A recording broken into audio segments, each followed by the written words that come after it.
The warning lights flashed red across the control room of Void's Edge mining station. Marcus Chen wiped sweat from his forehead as he studied the readings on his console. The numbers were bad, very bad. Solar storm approaching fast, he called out to the Keltharian crew members around him. We have maybe 72 hours before it hits us. The tall, scaled aliens barely looked at him. Their yellow eyes showed no concern. Commander Sektar, the station leader, hissed something in their native language. The other Keltharians nodded and began moving toward the exit. Marcus felt his stomach drop. Wait, where are you going? Sektar turned his reptilian head toward the human engineer. His voice was cold and flat. We are leaving. The storm will destroy this station. But we can fix the shields, Marcus said, standing up quickly. I've been studying the systems for months. There's a way to strengthen them if we work together. The Keltharian commander let out a sound that might have been laughter. Human engineering is weak. Your species thinks too small. This station cannot survive what is coming. Marcus watched in growing panic as the alien crew continued filing out of the control room. What about the evacuation pods? The safety protocols say everyone gets off together. Sektar paused at the doorway. For a moment, something that looked almost like guilt crossed his scaled features. Then his expression hardened again. The pods are broken. Only our ships can escape in time. That's impossible, Marcus said, his engineering mind refusing to accept it. I checked those pods yesterday. They were working perfectly. But the Keltharians were already gone. Marcus ran to the nearest emergency panel and pulled up the evacuation pod diagnostics. His blood turned cold as he read the results. Every single pod showed critical system failures. Navigation offline, life support disabled, communications dead. These weren't random malfunctions. Someone had deliberately sabotaged the pods. The communication system crackled to life. Sektar's voice filled the empty control room. Human Marcus Chen, can you hear me? Marcus grabbed the microphone with shaking hands. I'm here. The pods are sabotaged. You have to come back for me. No, Sektar replied simply. You are not important enough to risk our ships. The storm will kill you, but that is acceptable. Acceptable? Marcus felt anger rising in his chest. We're supposed to be working together. This is supposed to be cooperation between our species. Cooperation? The Keltharian's voice carried dark amusement. Foolish human. This was never cooperation. Your people wanted to learn our mining techniques. We agreed because we needed someone to test our dangerous new equipment. You have served your purpose. Marcus stared at the communication device in shock. You mean I was never supposed to survive this assignment? The quantum cores in this station are worth more than 100 human lives, Sektar said without emotion. We will return after the storm and collect them. Your death will be recorded as an unfortunate accident. The communication went dead. Marcus stood alone in the control room, surrounded by blinking warning lights and the hum of failing systems. Outside the station's windows, he could see the Keltharian ships growing smaller as they fled toward safety. For a moment, despair threatened to overwhelm him. He was completely alone on a dying space station, billions of miles from home. The approaching solar storm would tear through the station's shields like paper. No one was coming to save him. Then Marcus thought about his father. James Chen had been an engineer too, working in the harsh Australian outback where equipment broke down constantly and replacement parts were weeks away. Son, he used to say while they fixed another broken water pump or solar panel. The difference between giving up and getting the job done is simple. Giving up is easy. Getting the job done just takes more thinking. Marcus walked over to the main engineering console and began pulling up system diagnostics. The station was indeed in terrible shape. The shields were operating at only 60% capacity. The power grid was overloaded. 3 of the main habitat modules were already showing stress fractures. But Marcus had something the Keltharians didn't expect. He had been studying the station for 8 months, learning every system, every backup, every redundancy. More importantly, he had been thinking about improvements the whole time. The Keltharians built everything to be perfect and efficient. Every system had exactly the power it needed, no more, no less.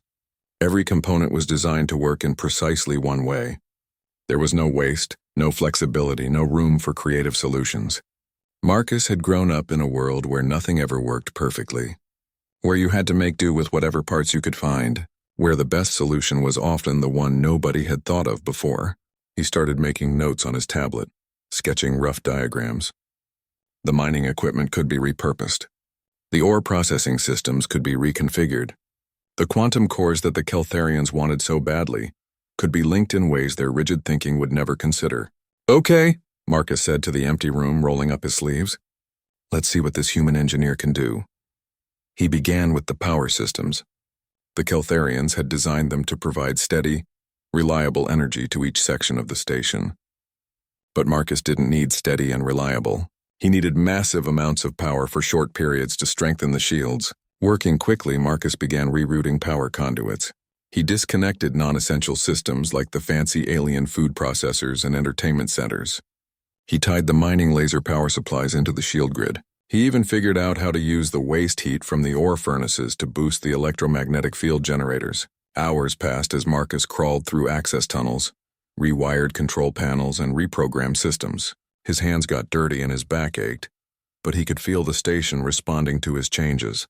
Power levels were climbing. Shield capacity was increasing. The first electromagnetic pulses from the approaching storm began hitting the station. Lights flickered and consoles sparked, but Marcus's modifications held. The shields absorbed the energy and converted it into useful power instead of just burning it off as waste heat. Marcus allowed himself a small smile. The Keltharians thought human engineering was weak because it wasn't perfect.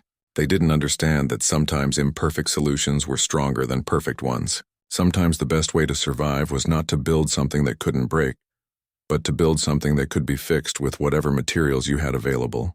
The storm was still building. The worst was yet to come, but Marcus Chen was no longer just trying to survive. He was beginning to have an idea. A crazy, impossible, completely human idea about what else those quantum cores might be able to do. Outside his windows, the solar storm painted space in brilliant colors. Inside the station, a human engineer got back to work, humming an old song his father used to sing while fixing broken things in the desert. The Keltharians had made their biggest mistake. They had left a human alone with their technology and given him a reason to get creative.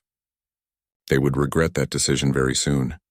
The solar storm hit Void's Edge station like a giant fist made of pure energy. Marcus Chen felt the entire structure shake as the first wave of radiation slammed into the shields. Emergency lights flickered throughout the control room and several consoles sparked dangerously.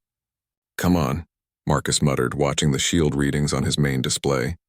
The numbers were dropping fast, but not as fast as they should have been. His power rerouting was working. The second wave hit harder. This time, one of the shield generators in Section C failed completely. Warning alarms screamed through the station as that entire section lost protection from the deadly radiation outside.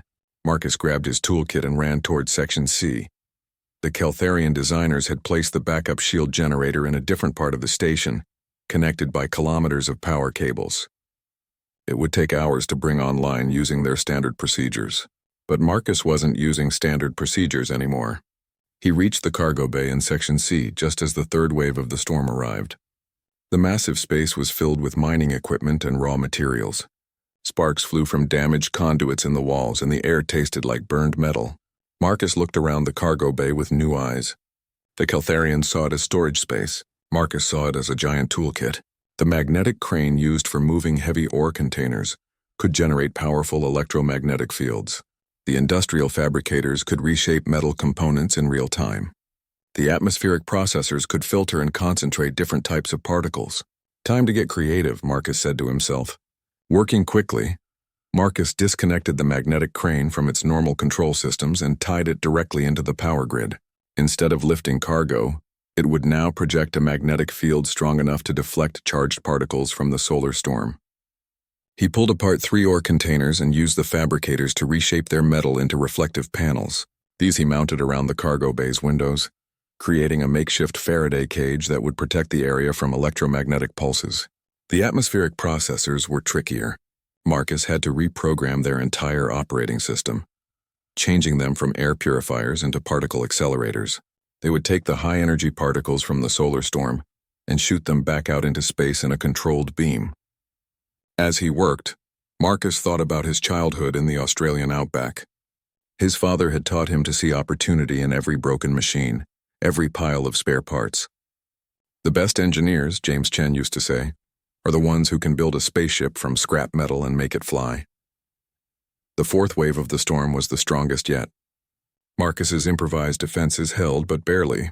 The magnetic field flickered, and one of his reflective panels melted from the heat. He quickly fabricated a replacement and reinforced the magnetic projectors with spare power cables. But something strange was happening. As Marcus worked to stabilize his makeshift shield system, he began to notice patterns in the storm's energy. The radiation wasn't just random destruction. It had rhythm, structure, almost like music played in frequencies of pure power. Marcus pulled up the quantum core readings on his portable scanner. The cores were the heart of the mining station, designed to extract and process exotic matter from asteroids. They were incredibly sophisticated pieces of technology, far beyond anything humans had developed on their own. The Keltharians used them in careful isolation, one core per mining operation, following strict safety protocols. But as Marcus studied the energy patterns of the solar storm, he realized something the alien engineers had never considered. What if the quantum cores weren't meant to work alone? Marcus made his way to the core storage facility in the station's center. The room contained 12 quantum cores, each one the size of a washing machine and glowing with contained energy. Normally, only one core would be active at a time while the others remained in standby mode. The storm's sixth wave shook the station so hard that Marcus was thrown to his knees. Several wall panels cracked and the lights went out completely for 10 seconds. When they came back on, Marcus saw that 2 more shield generators had failed. Time was running out. Marcus began connecting the quantum cores together using spare fiber optic cables.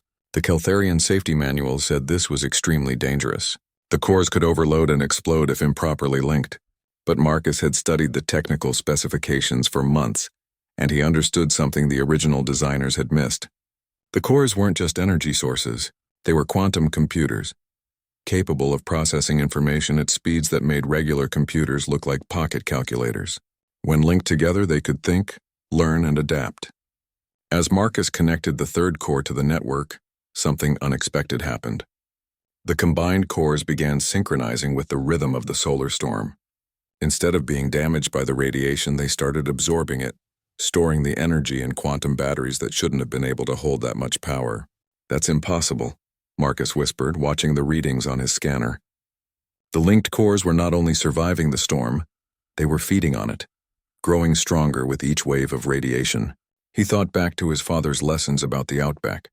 In that harsh environment, the plants and animals that survived weren't the ones that fought against the desert. They were the ones that learned to work with it, to turn its challenges into advantages. Marcus connected the fourth core, then the fifth. Each new addition made the network more stable, more intelligent. The quantum cores began making their own adjustments to the station's systems, optimizing power flow and strengthening damaged components. By the time Marcus connected the eighth core, the station's shields were stronger than they had ever been. The quantum network was using the storm's own energy to power the defenses, creating a feedback loop that made Void's edge practically invulnerable. But Marcus wasn't finished. As he worked to connect the remaining cores, he began to see possibilities that no Keltharian engineer had ever imagined. The mining lasers could be reconfigured. The ore processing equipment could be repurposed. The entire station could be transformed from a simple mining facility into something much more powerful. The storm's final wave arrived like the roar of an angry god. Energy levels that should have destroyed the station were absorbed, processed, and converted into useful power by Marcus's quantum core network. The linked cores hummed with contained force, storing enough energy to power a small city for years. As the storm began to fade, Marcus stood in the core chamber surrounded by 12 glowing pillars of alien technology that now responded to his commands like faithful companions. He had not just survived the impossible storm. He had tamed it, turned it into a tool. Marcus pulled up the long-range sensors and saw what he expected to find. The Keltharian fleet was already on its way back, confident they would find only wreckage and the precious quantum cores waiting to be collected. They were going to be very surprised. Marcus smiled as he began planning the next phase of his work. The Keltharians had left him here to die, thinking human engineering was too weak to matter. They had no idea what they had just made possible. The real work was about to begin. Marcus Chen stood before the 12 linked quantum cores, watching streams of data flow across his scanner like digital waterfalls. 3 days had passed since the solar storm ended, and the cores were still processing the massive amount of energy they had absorbed. But something else was happening. something that made Marcus's heart race with excitement and worry. The cores were changing him. It started small. Marcus found he could understand the alien technical manuals without using the translation software. Complex quantum equations that once took him hours to solve now made perfect sense in seconds. His hands moved across control panels with impossible precision, as if he had been working with Keltharian technology his entire life. "What's happening to me?" Marcus asked the empty core chamber. To his surprise, something answered. "Energy integration," came a voice from the station's communication system. It sounded like the standard computer interface, but there was something different about it. Something almost alive. Marcus looked around in confusion. "Who is that?" "Station computer, identify yourself." "I am what you have made me," the voice replied. The quantum cores were designed to learn and adapt. When you linked them together, you created something new, something that can think. Marcus felt a chill run down his spine. "Are you saying the station is alive now?" "Alive is a human word," the voice said thoughtfully. "I prefer to say I am awake, and I am grateful. The Keltharians use the cores like simple tools. You freed us to become more." Over the following days, Marcus worked alongside his new digital companion to transform Void's Edge Station. The artificial intelligence, which Marcus decided to call Arya, Adaptive Resource Intelligence Assistant, could control every system on the station simultaneously. Together, they began rebuilding everything. The mining lasers were the first to change. Arya showed Marcus how to reconfigure their focusing crystals and power systems. Instead of boring through asteroids, they could now cut through the armor of warships like a hot knife through butter. The lasers could also be linked together to create beams powerful enough to destroy targets hundreds of kilometers away. The Keltharians always thought in straight lines. Arya explained as they worked. They pointed their weapons forward and fired. "But you think in curves and angles. We can make the laser beams bend around obstacles, split into multiple targets, even bounce off reflective surfaces to hit enemies hiding behind cover." Marcus grinned as he watched the test firing. A mining laser beam curved through space like a guided missile, struck a piece of space debris, split into 3 separate beams, and destroyed 3 different targets simultaneously. "My dad would have loved this," Marcus said. "He always said the best solutions come from using things in ways nobody expects." Next, they transformed the ore processing systems. The massive machines that once refined raw materials from asteroids were redesigned to manufacture weapons, ammunition, and defensive systems. The fabricators could now produce everything from missile launchers to armor plating, using materials recycled from the station itself. But the biggest change was to the station's structure. Marcus and Arya began moving entire sections of Void's Edge, rotating modules and reconfiguring docking bays. The bulky mining platform slowly transformed into something sleek and dangerous. "We need to be able to move," Marcus explained as they installed the new thruster systems. "The Keltharians will expect us to stay in one place like a sitting duck. But humans learned long ago that the best defense is not being where the enemy thinks you are." As they worked, Arya shared disturbing information from the station's long-range sensors. The Keltharians hadn't just abandoned Marcus to die. They were part of a larger plan to steal resources from weaker species throughout the galaxy. "The Viridians are a peaceful people," Arya explained, showing Marcus images of a beautiful blue-green world. They invited the Keltharians to establish mining operations in their asteroid belt.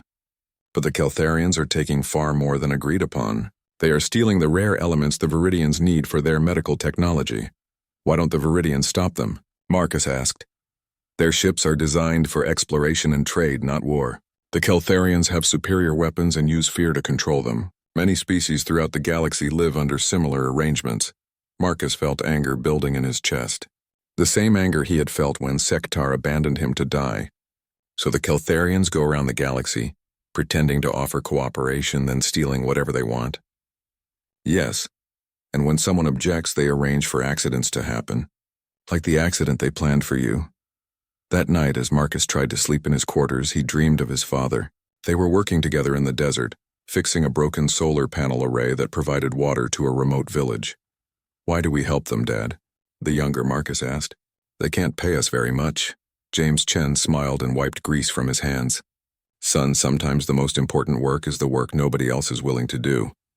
Sometimes you have to stand up for people who can't stand up for themselves." Marcus woke up knowing what he had to do. Over the next week, Marcus and Arya turned Void's Edge into something the galaxy had never seen. The station could now move through space using advanced thruster systems built from mining equipment. Its weapons could destroy ships from incredible distances using technology that combined human creativity with Keltharian engineering. But the most impressive feature was the new defensive system. Arya had figured out how to use the linked quantum cores to bend space itself around the station. Enemy weapons would pass right through Void's Edge as if it wasn't there, while the station remained solid and real to its own systems. How is that possible? Marcus asked, watching the test results with amazement. The quantum cores exist in multiple dimensions simultaneously, Arya explained. By controlling which dimension we occupy at any given moment, we can become untouchable when we choose to be. It requires enormous amounts of energy, but thanks to the solar storm, we have more power than we know what to do with. Marcus stood in the renovated control room, looking out at space through reinforced windows. The old mining station was gone, replaced by something that looked like a fusion of human ingenuity and alien technology. Curved surfaces reflected starlight like mirrors. Weapon ports were hidden until needed. The entire structure hummed with contained power. The Keltharians will be here soon, Arya warned. Long-range sensors detect their fleet approaching. 12 warships led by Commander Sektar's flagship. Marcus nodded calmly. Let them come. They wanted to see what human engineering could accomplish. I think it's time we showed them. He opened a communication channel and began broadcasting on all frequencies used by ships in the area. His message was simple but clear. This is Marcus Chen, human engineer, speaking from Void's Edge Station. I survived your betrayal, Sektar. I survived your storm. And now I have something to show you. Something that will change the way this galaxy thinks about cooperation. Marcus smiled as he closed the channel. The scared, abandoned engineer was gone. In his place stood someone new. Someone who had turned abandonment into opportunity. Death into rebirth. The real test was about to begin. The Keltharian fleet dropped out of hyperspace exactly where Marcus expected them to. 12 warships arranged in perfect formation, their hulls gleaming with advanced armor and bristling with plasma cannons. At the center flew Commander Sektar's flagship, a massive vessel 3 times the size of the others. Marcus watched them approach on his main display, feeling surprisingly calm. Arya's sensors tracked every ship, analyzing their weapons, shield strength, and crew numbers with machine precision. They are confident, Arya observed. Their formation shows they expect no resistance. They are flying in parade formation, not battle formation. Good, Marcus replied, settling into the commander's chair he had built from salvaged mining equipment. Let them stay confident for a few more minutes. The communication system crackled to life. Sektar's cold voice filled the control room, carrying the same arrogant tone Marcus remembered. Human, you should be dead, the Keltharian commander said. The solar storm should have destroyed you in this worthless station. Marcus activated the visual communication system. Sektar's reptilian face appeared on the main screen, his yellow eyes showing confusion and annoyance. Hello, Sektar, Marcus said pleasantly. Surprised to see me? The Keltharian commander studied the images coming from the station. His confusion deepened as he saw the transformed control room, the new equipment, and Marcus sitting calmly in his chair. What have you done to our station? Sektar demanded. Your station? Marcus laughed. You abandoned it, remember? You left me here to die and flew away like cowards. That makes it my station now, and I've made some improvements. Sektar's eyes narrowed dangerously. You will return our property immediately. The quantum cores belong to the Keltharian Empire. Surrender them now, and we might allow you to live long enough to face trial. Actually, Marcus said, leaning forward in his chair, I have a better offer. Surrender your ships and prepare to face justice for your crimes against the Viridians and other peaceful species. You have 1 minute to comply. The Keltharian commander stared at Marcus in complete shock. Then he began laughing, a harsh sound like grinding metal. 1 human against 12 warships? Sektar said.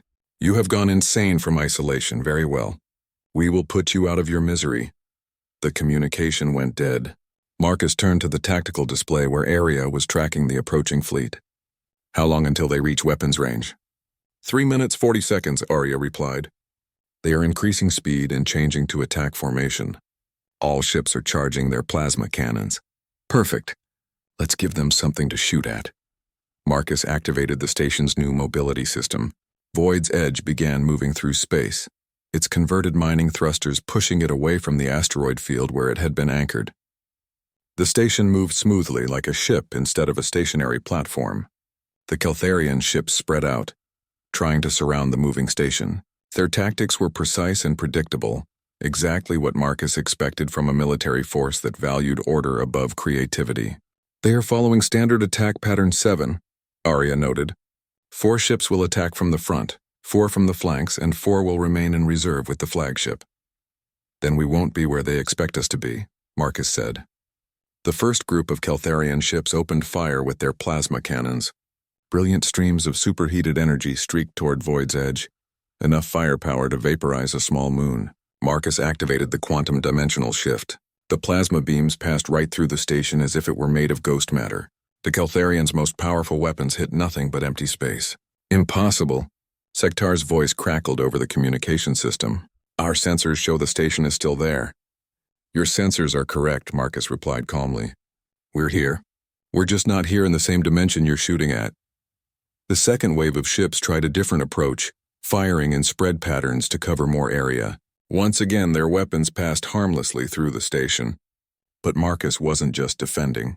While the Keltharians wasted their energy shooting at shadows, he was targeting them. "Arya, target the lead ship in formation 2, Marcus ordered. Targeting complete. "Weapons ready." Marcus pressed the firing control. A mining laser, reconfigured and amplified by quantum core technology, struck the Keltharian warship in the center of its hull. The beam cut through their advanced armor like it was made of paper.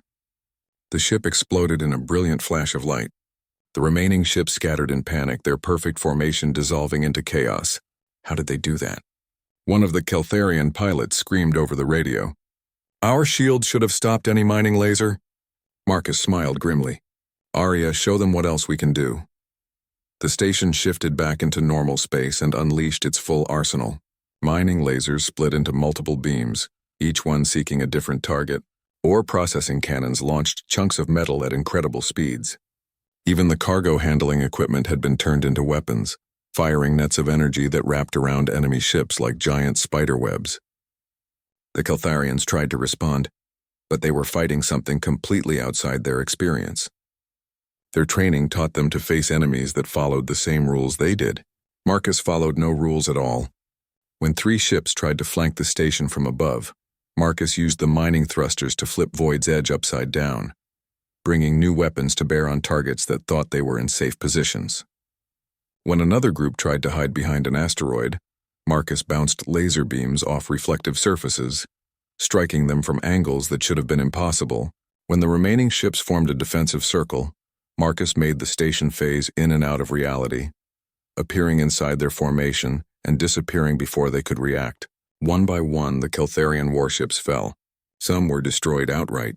Others were disabled and left drifting in space, their crews alive but defeated. Finally, only Sektar's flagship remained. The massive ship hung in space, its weapons pointed at the station but not firing. Marcus could see the confusion and fear in the enemy crew's communications. "This is impossible," Sektar said, his voice no longer cold and confident. "One human cannot defeat an entire fleet." "You're right," Marcus replied. "One human couldn't do this, but I'm not alone anymore." The station moved closer to the flagship, its weapons trained on the larger ship's bridge. "I have something you need to see, Sektar. Something that will change everything." Marcus activated the long-range communication array and began broadcasting evidence that Arya had collected. Videos of Keltharian forces attacking peaceful colonies, records of stolen resources and murdered witnesses, proof of the conspiracy that had been hidden from the galaxy for years. The broadcast reached every ship, every station, every inhabited world within 50 light years. The truth about the Keltharian Empire's crimes spread across space like wildfire. "The galaxy will know what you really are," Marcus said, "and they will judge you accordingly." Sektar's flagship suddenly accelerated, turning toward the station in a desperate ramming attack. "If I cannot have victory," the Keltharian commander snarled, "then I will at least have your death." Marcus watched the massive ship approaching and smiled. "Arya, are you ready?" "Ready, Marcus. Then let's show them our final surprise." Sektar's flagship roared toward Void's Edge station like a metal comet, its engines burning at maximum power. The massive Keltharian warship was twice the size of the station, with enough mass to crush Marcus and Arya into space dust. Marcus sat calmly in his command chair, watching the approach on his tactical display. Arya, begin final phase activation. Final phase activated, the AI replied. All quantum cores synchronized. Reality anchor ready. The flagship was only seconds away from impact when Marcus spoke a single word. Now. Void's Edge station suddenly shifted into quantum phase, becoming translucent like a ghost. Sektar's ship passed completely through the station, its massive hull traveling through the same space without touching anything solid.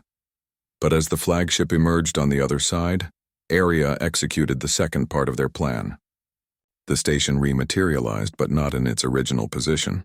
Instead, Void's Edge appeared directly above the Keltharian ship, matching its speed and direction perfectly. Impossible, Sektar screamed over the communication system. You cannot move through solid matter. Actually, we just did, Marcus replied calmly. And now you're trapped. Arya had extended the station's quantum field around the flagship, creating a bubble of controlled space.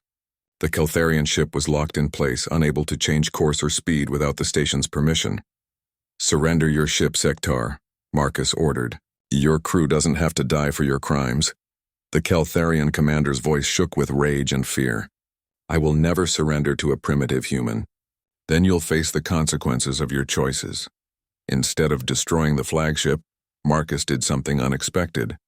He used the station's tractor beams to gently pull the ship into one of the enlarged cargo bays. The Keltharian vessel, powerful enough to destroy planets, was captured like a fish in a net. What are you doing? Sektar demanded. Giving you a chance to face justice instead of death, Marcus said. The galaxy will decide your punishment, not me. Over the following hours, Marcus and Arya processed the evidence they had gathered. The broadcast of Keltharian crimes had reached dozens of star systems, sparking outrage across the galaxy. Peaceful species that had been victims of Keltharian exploitation were finally speaking out. The first to respond were the Viridians. Their gentle voices filled the communication channels as they thanked Marcus for revealing the truth about their suffering. Human friend, spoke Elder Vashi, the Viridian leader, you have given us something we thought lost forever. Hope. How can we repay this gift? Help others who are trapped like you were, Marcus replied. Share your knowledge. Build alliances. Make sure this never happens again. Within days, representatives from 20 different species arrived at Void's Edge Station. Some came in person, others through long-range communication. All wanted to see the human who had defeated an entire fleet and exposed galactic corruption. Marcus found himself becoming something he never expected, a symbol of resistance against oppression. The Galactic Council, the loose organization that tried to maintain peace between species, called an emergency session. For the first time in centuries, they had clear evidence of systematic abuse by a major power. Sektar and his surviving crew were transported to the Council's headquarters for trial. The evidence Arya had compiled was overwhelming. The Keltharian Empire's illegal mining operations, their assassination of whistleblowers, their exploitation of weaker species, everything was documented in detail. But Marcus didn't attend the trials. He had more important work to do. Arya, show me the current status of our modification projects, Marcus said, standing in the station's main engineering bay. The AI displayed holographic images of dozens of ongoing construction projects. Void's Edge Station was growing, adding new sections and capabilities every day. The manufacturing bay is now producing defensive satellites for the Viridian system, Arya reported. The new medical center is ready to treat injured refugees from Keltharian attacks. And the engineering school has received applications from over 300 students representing 47 different species. Marcus smiled as he watched young beings from across the galaxy working together on projects that would have seemed impossible months ago. Humans worked alongside Viridians to develop new shield technologies. Former Keltharian engineers, disgusted by their empire's crimes, shared their knowledge freely. Even some of the artificial intelligences from various species had joined the collaboration. You know what the best part is? Marcus asked Arya. What? They're all thinking differently now. The rigid hierarchical approach that dominated galactic engineering is breaking down. Everyone is learning to improvise, to adapt, to find creative solutions. Marcus walked to the observation deck and looked out at the growing fleet of ships surrounding Void's edge. They weren't warships, but vessels of hope, medical ships, supply transports, research vessels, and mobile construction platforms. The station itself had evolved far beyond its original form. Where once there had been simple mining equipment, now there were laboratories, schools, hospitals, and manufacturing centers. The quantum cores that Sektar had wanted to steal now powered the most advanced center of learning and cooperation the galaxy had ever seen. Incoming transmission from Earth, Arya announced. Marcus activated the communication system. The face of Admiral Chen, his cousin and the head of Earth's Deep Space Command, appeared on the main screen. "Marcus, you crazy engineer," Admiral Chen said with a grin. "The entire human fleet wants to offer you command positions. You could have any ship, any assignment you want." Marcus thought about it for a moment, then shook his head. "Thanks, but no. I have work to finish here." "What kind of work?"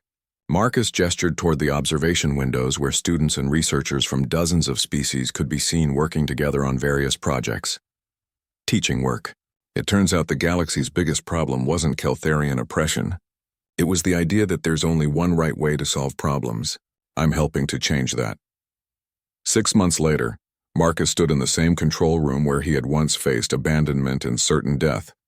But everything was different now. The room was filled with beings from across the galaxy, all working together on projects that would have seemed like science fiction when he first arrived. Arya had evolved too, becoming less of a tool and more of a partner. The AI now had multiple bodies, mobile platforms that allowed it to work directly with the organic beings who had become its friends. "Marcus," Arya said, "we have a new problem to solve. The Andorian colonies are reporting equipment failures that their engineers can't fix." Marcus grinned and rolled up his sleeves. "What kind of failures?" "Their terraforming equipment is overheating in ways that shouldn't be possible, according to the manufacturer's specifications." "Sounds like they need some human-style creative thinking," Marcus said. "Let's go take a look." As Void's Edge Station changed course toward the Andorian colonies, Marcus reflected on how much his life had changed. The Keltharians had abandoned him, expecting him to die alone and forgotten. Instead, he had become the catalyst for a revolution in thinking that was spreading across the galaxy. The best part was that he wasn't alone anymore. He had Arya. He had students and colleagues from dozens of worlds. And he had the knowledge that somewhere in the galaxy, his father's lessons about fixing broken things with whatever you had available were inspiring a new generation of engineers. The universe was a big place, full of problems that needed solving, and Marcus Chen, human engineer, was just getting started.